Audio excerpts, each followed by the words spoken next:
paz do Senhor, que Deus abençoe, que Deus esteja sempre presente na sua vida, hoje e sempre. E a nossa palavra hoje, irmão, vai ser no livro de Mateus 21, versículo 12. E Jesus, ele disse, e entrou Jesus no templo de Deus e expulsou.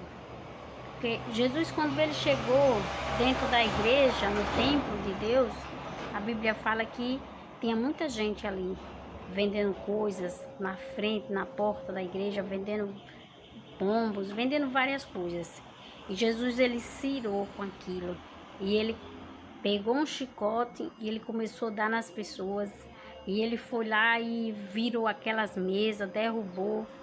E ele também falou que a casa de Deus era chamada casa de oração, não era covios de ladrões. Você vê, esse versículo aqui, ele mostra as intenções de Jesus, de Deus na terra. Porque hoje em dia a gente se vê falar por aí que se você não for rico, você não é abençoado. Se você não tiver prosperado na sua vida, você não é de Deus. Assim, né? Nas congregações de hoje, muita gente se prega isso, entendeu? E a Bíblia em nenhum momento revela. Deus não veio atrás de riqueza. Ele mostra isso em todos os versículos da Bíblia, Deus mostrando isso. Certo que Deus não quer que você passe necessidade, que você vá passar fome, não. Mas a prioridade de Deus é com a nossa alma, é nos levar de volta para o céu. Não é enricar a gente aqui na terra.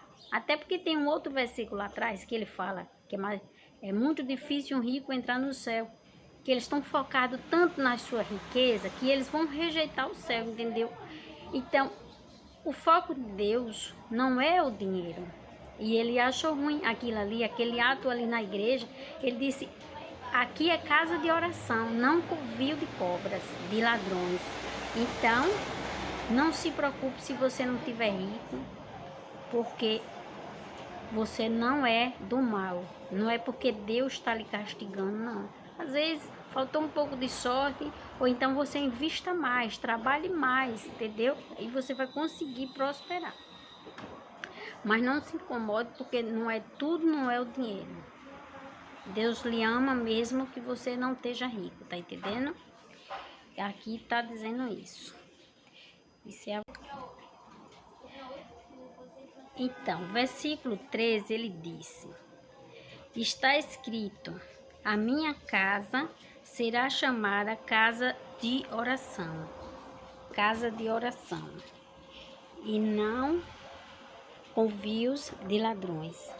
Versículo 14, ele disse, e foi ter com Jesus no templo, cegos, coxos, todas aquelas pessoas que se encontravam doentes, ia e Jesus curava. Jesus, ele tinha o prazer de curar aquelas pessoas.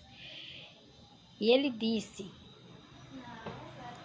vendo então o príncipe dos sacerdotes, os escribas, as maravilhas que ele fazia, e os meninos clamando do templo, honrando ao filho de Davi, indignaram-se. E quanto mais Jesus fazia o bem, mais aquelas pessoas ruins, né? Que em todo lugar se encontra. Sempre tem aquele contra, sempre tem o bem e sempre vai ter o mal, não é isso? Então sempre aquela pessoa do mal, aquela pessoa que tem uma raizinha do mal dentro de si própria, aquelas pessoas, eles ficavam contra Jesus. Imagine hoje, se a gente vai ter todas as pessoas a nosso favor, jamais. Se Jesus, que era Jesus, não tinha as pessoas do lado dele, todas as pessoas, as opiniões eram divididas, igualmente é hoje. Hoje, tudo que você fizer na sua vida, você não vai achar 100% das pessoas que estão em volta de você a favor. Uns vai estar a seu favor e outros não. Em alguns casos, ninguém vai estar a seu favor. Mas se você se conhece, e se você sabe que aquilo que você está fazendo é a coisa certa para fazer, vá em frente e faça. Se for uma coisa boa, se for lhe trazer um retorno bom depois. Porque aqui você faz e aqui você paga. Tudo que a gente faz tem um preço. Então faça coisas boas para que você tenha um retorno de coisas boas. Se ligou? Então Jesus, ele mostrava isso. Ele fazia o bem, ele saía curando aquelas pessoas que estavam ali doentes. E mesmo assim ele não conseguiu agradar algumas pessoas que estavam ali em volta dele. Olha como as coisas vêm do começo de tudo.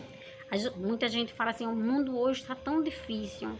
Sim, ficou mais complicado, mas sempre foi difícil. Sempre.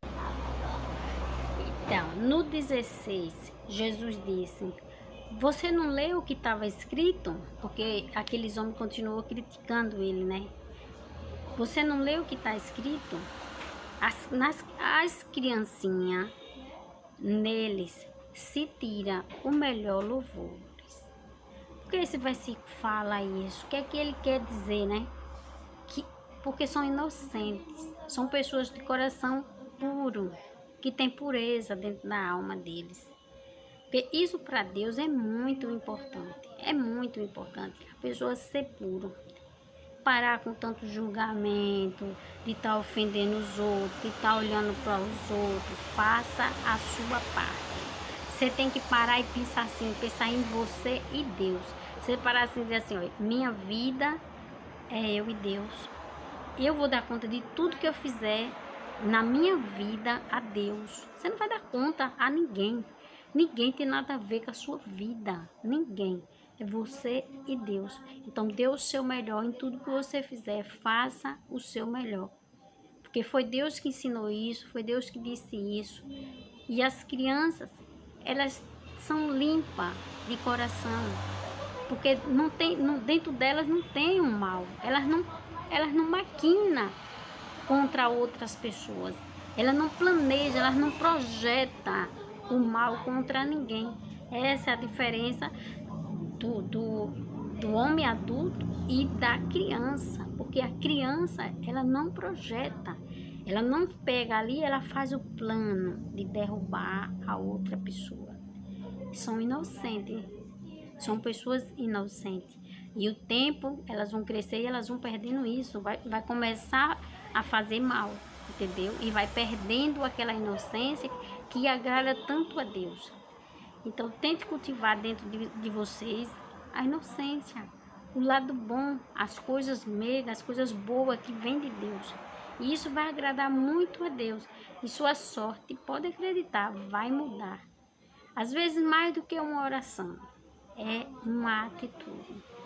Se você tomar uma atitude certa, ela vale mais do que qualquer oração.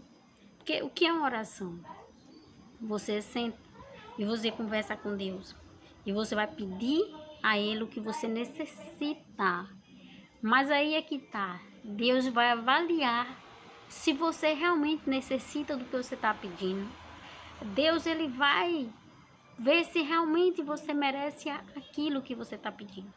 Para poder ele te dar uma resposta, para poder ele te dar aquilo. E às vezes a gente tá tão perdido, né? Tá tão errado no que